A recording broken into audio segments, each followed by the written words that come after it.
La Bête Noire est une collection de littérature policière créée en 2015 par Glenn Tavnec aux éditions Robert Laffont.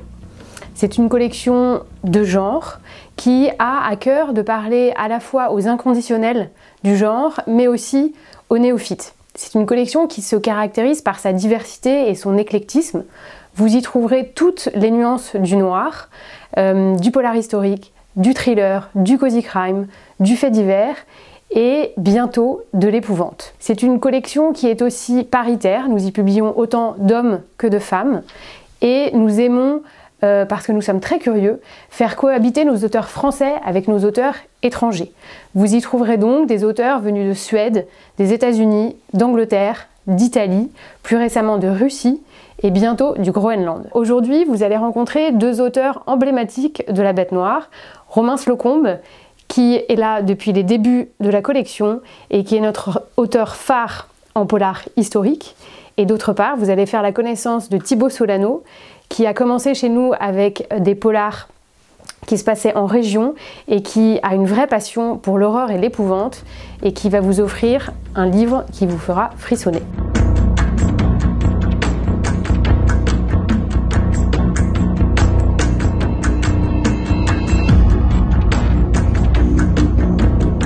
J'ai démarré en lisant La Bibliothèque Rose quand j'étais petit. Beaucoup plus tard, je suis passé à la série noire, ce qui était déjà c'était prestigieux. Et puis, il y a plein de maisons d'édition, des collections de polars, et souvent c'est noir, comme j'avais été chez Fayard Noir à une époque.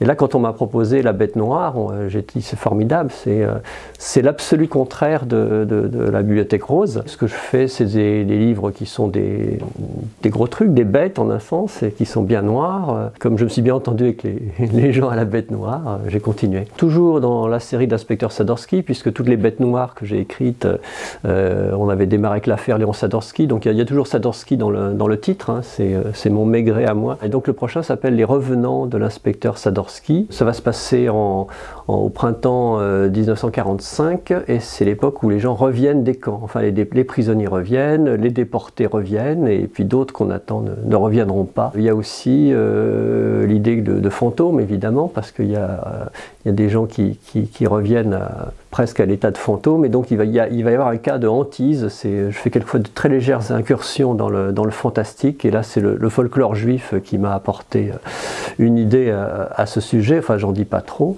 mais en tout cas c'est un livre de nouveau très noir et qui va apporter pas mal de surprises justement sur ce que nous croyions connaître de cette époque, et en fait c'est pas tellement ça. Il est question d'art aussi dans ce livre, parce que quand les juifs n'étaient pas là, eh bien on les a spoliés, comme on dit, et je me suis intéressé à justement ces spoliations des grandes collections juives, et aussi de l'incroyable business qu'ont fait les marchands français à rien, c'est-à-dire ceux qui n'étaient pas concernés par la déportation ou par la confiscation des œuvres. Et eux, ils ont largement profité, connaissant en plus toutes les filières du marché de l'art, et ces fameuses collections confisquées aux Juifs, eh bien, ils en ont pris une partie pour eux. Ils ont également fait des échanges avec les Allemands, parce que les Allemands ne s'intéressaient pas à l'art moderne, qui était dégénéré pour eux. Et donc mon personnage de Sadorski va se retrouver à traquer justement et à visiter tous ces marchands les uns après les autres sur la piste d'une peinture abstraite que lui et son commanditaire recherchent.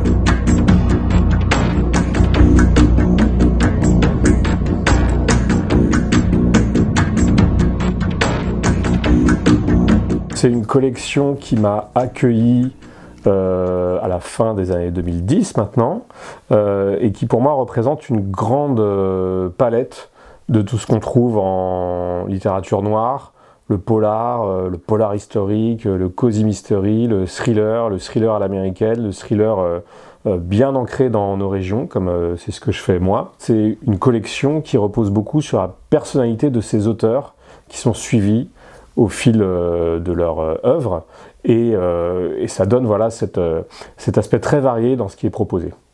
Chambre d'enfant, justement, c'est une incursion dans un autre genre qui est l'épouvante. C'est l'histoire d'un couple qui a environ 35 ans, qui s'aime, qui passe ses vacances en Charente-Maritime, c'est l'été, c'est la canicule, il fait très très très chaud. Elle le tanne pour devenir parent. Lui a peur de perdre leur confort, leurs habitudes, a peur de la perdre elle. Donc ils sont dans ce moment de grande interrogation. Et puis il se trouve que ce soir-là, ils doivent faire du babysitting avec leur nièce, sa nièce à elle, sa nièce par alliance à lui, dans une vieille maison de Charente-Maritime. C'est comme un entraînement, lui dit-elle, et l'entraînement va virer à la catastrophe. Auparavant, dans les 2 polars que j'avais écrits, c'était un journaliste qui menait des enquêtes criminelles.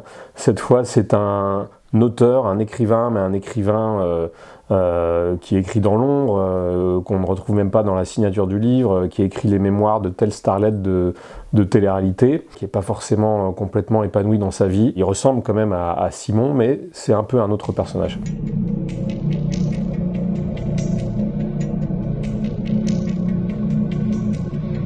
Joyeux anniversaire, la Bête Noire. Bon anniversaire.